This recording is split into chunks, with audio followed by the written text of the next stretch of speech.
Bonsoir, chers amis francophones. Avec votre permission, continuons avec mes récits que j'avais fait quand j'avais 16 ans par là, sur l'histoire du mouvement national espagnol. Bon. Le chapitre d'aujourd'hui, c'est biographie du défenseur de l'Alcazar de Tolède. Donc, mon précédent récit, chapitre, j'en parlais déjà. Alors, je mets. José Moscardo y Duarte naquit à Madrid, rue de les Ganitos, numéro 43, le 26 octobre 1898. En 1896, il y a une erreur ici. Ah, non. La date, je m'étais trompé, oui, il a vu un peu, il n'est pas né en 1898. En 1878, hein, ou 78, comme disent les Belges et les Suisses.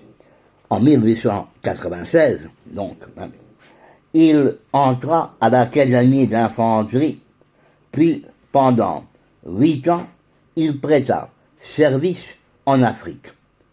La République annula son ascension, hein, sa montée de grade de colonel, et l'obligea, avec le grade de lieutenant-colonel, à réaliser quelques manœuvres pendant un mois sous les ordres du lieutenant-colonel Mangala.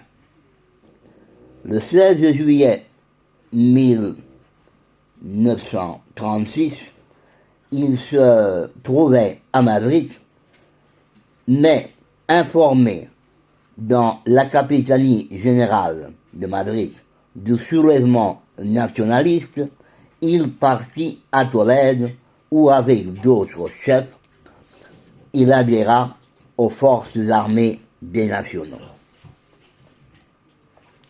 L'intrépide Moscardo, avec 800 élèves d'académie et 1700 personnes, hommes, femmes et enfants, ordonna le retrait à l'Alcazar. Après la libération de Tolède par le général Varela, le gouvernement de Burgos, en récompense de son actuation lorsque il ne faut pas oublier que le colonel Moscardo consentit que les miliciens rouges fusillassent son fils Luis au lieu de rendre l'Alcazar. Ils le décorèrent, hein, les nationaux, les sergents, de la Grande Croix de Saint-Ferdinand, la plus haute distinction militaire espagnole. Et il est monté, il a assemblé, il avait mis assemblé, il a monté, hein, en français, c'est assemblé. Il y a des erreurs de syntaxe, hein, assemblé, à général de brigade. Peu de temps après le siège héroïque de l'Alcazar, il dirigea la division 72 et ensuite l'armée d'Aragon.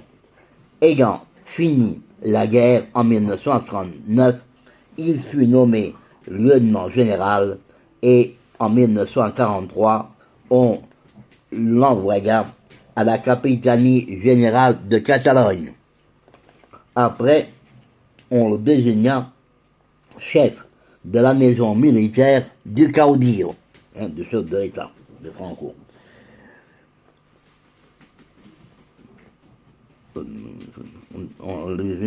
après on le désigna au chef de la maison militaire du Caudillo. Étant capitaine général d'Andalousie, aussi après, on l'a envoyé en Andalousie, le lieutenant général Moscardo passa à la réserve.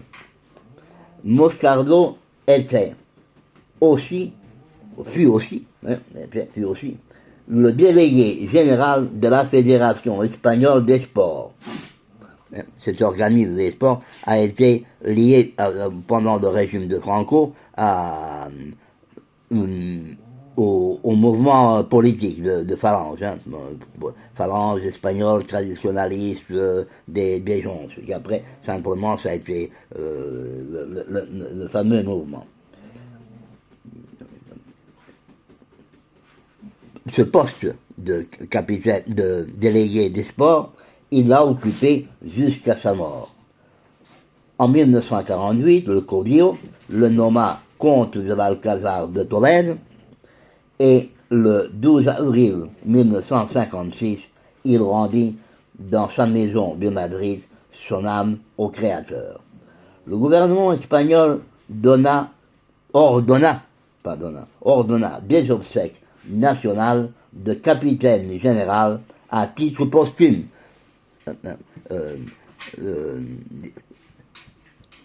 Prendre part des capitanies générales sont servis par des lieutenants généraux. Mais il y a un grade de capitaine général, c'est le plus haut grade militaire qu'il y a en Espagne. Le roi honorifiquement l'est, comme le chef de l'État. Mais de fait, ils sont très peu il y a très peu. Et lui a été mais à titre posthume. Pendant sa vie, non, ça a été à titre posthume qu'il a eu ce titre ce grade honorifique de capitaine général. Bon, et au milieu d'une grande manifestation de deuil, son corps, le corps de ce grand Espagnol, fut enterré dans la crypte de l'Alcázar qu'il avait défendu 20 ans avant d'une façon si magnifique.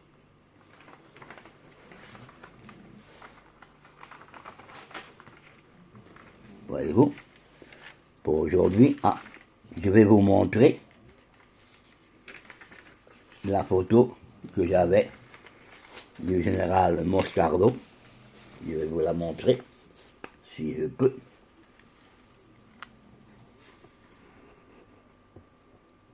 Bon, non, attendez. Voilà.